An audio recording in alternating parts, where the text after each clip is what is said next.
सर्वांना माझा नमस्कार. मुळाक्षरी. मुळाक्षरांचे 2 प्रकार आहेत. माहिती आहे ना आपल्या सर्वांना, स्वर आणि व्यंजन. तर स्वर कुठले आहेत? चला तर मग आपण जाणून घेऊया.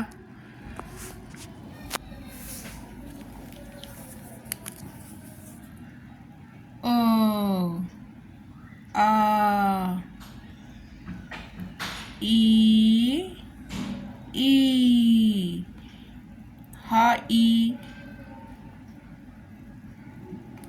दीर्घ स्वर आहे. त्यानंतर ऊ, ऊ, रो, ए, ऐ, ओ, औ, अहा, ॲ, ऑ. आणि आता आपण व्यंजन बघणार आहोत.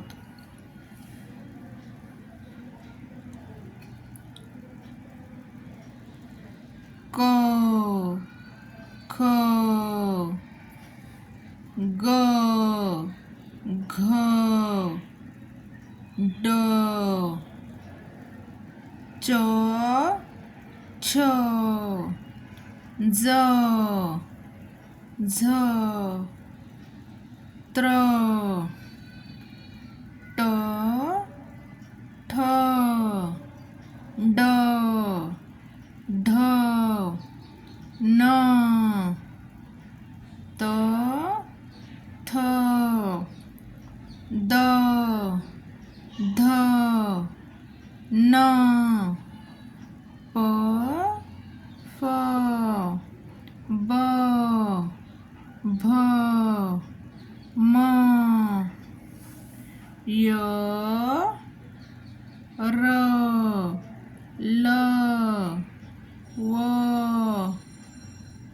श, श, स, ह, ळ, क्ष, ज्ञ.